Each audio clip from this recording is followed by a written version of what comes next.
What do you say when you are uncertain about something or you are not able to reach a decision? The most commonly used phrase is, I am confused. Am I right? Well, in today's English lesson, let's learn some amazing English idioms to avoid saying, I'm confused. I will give you the idiom, explain its meaning, and provide you with an example sentence to help you understand how to use it in real conversations. Are you excited? Let's get started. Here's the first one, all over the map. Imagine you are using Google Maps. You input your destination, and the Google Map app is giving you all sorts of directions, leaving you confused which one to follow. What's happening? You are all over the map. All over the map means something is disorganized and lacks a clear direction or focus. It means you are jumping from one idea to another without making any progress. I hope you got it. Let's look at some example sentences to understand it better. The politician's speech was all over the map, with no clear policy proposals or solutions. The new employee's work is all over the map. He needs to focus and organize his tasks.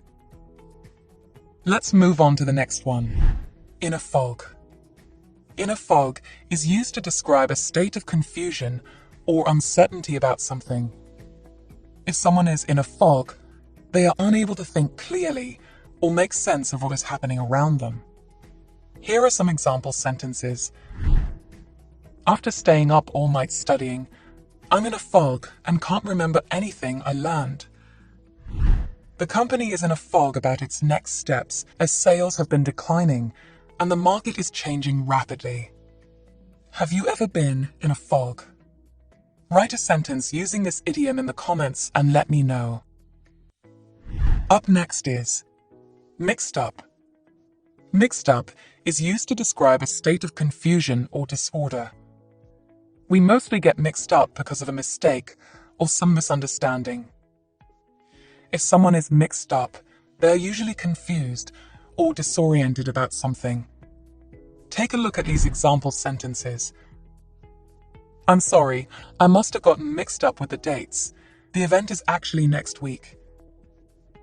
I'm so mixed up with all the different options and choices that I don't know which phone to buy. Here's an interesting idiom. Up in the air. When something is undecided, it is up in the air. Up in the air is used to describe something that is uncertain, undecided, or unresolved. If something is up in the air, it means that a decision has not yet been made, or something is still in progress. Our vacation plans are up in the air, as we're not sure if we'll be able to take time off work. The outcome of the election is up in the air, as the results are still being counted. I hope you understood how to use it in sentences. Let's move on to the next one. Topsy-turvy. Have you heard it before? Topsy-turvy means upside down. Topsy-turvy is mainly used to describe a state of confusion where things have turned upside down or things are in complete disarray. If something is topsy-turvy, it means that something is in total chaos or things are extremely disorganized. Listen to these examples. After the party, our house was left topsy-turvy, with bottles and food scattered all over the place. The plot of the mystery novel was topsy-turvy, with unexpected twists and turns throughout. I hope these examples help you understand the meaning of topsy-turvy. I find this idiom quite interesting. I got my wires crossed. This idiomatic expression is used when a person has misunderstood or confused something with another thing. It generally happens when someone is trying to process too much information or when there is a lack of clarity in communication. Here are some examples. I'm sorry, I got my wires crossed. I thought the meeting was at 2 p.m., but it was at 3. The email I sent to the client had the wrong information because I got my wires crossed with a previous email. I hope you got it. When you are loaded with too much work, Or if your mind is occupied with too many things, you get your wires crossed, which means you get confused. Here's another one. To be on the wrong wavelength. Now, this idiomatic expression is used to describe a situation where two people have a different understanding or opinion on a particular topic, idea, or situation. When two people are on the same wavelength, it means they have a shared understanding or agreement about something. However, if someone is on the wrong wavelength, it means that they do not understand what the other person is saying, or they have a different opinion about the matter. Take a look at these examples. I tried to explain my point of view, but my boss was on the wrong wavelength and completely misunderstood what I was trying to say. I don't think we can work together. We are just on the wrong wavelength when it comes to marketing ideas. I hope it's simple to understand with these example sentences.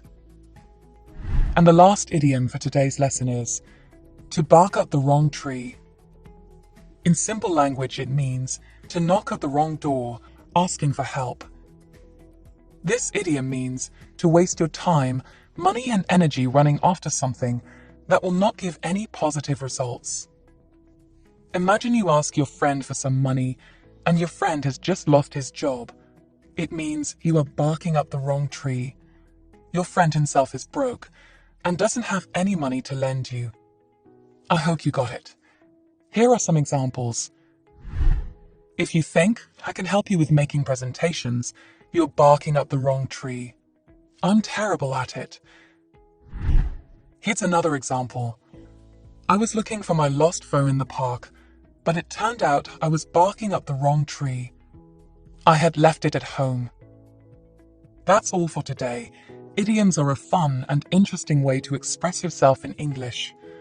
By using idioms into your vocabulary, you can express yourself in a more colorful and nuanced way. By practicing these idioms, you can improve your overall communication skills and become a more effective and confident speaker. Thank you for joining me in this lesson, and I hope you found it informative and enjoyable.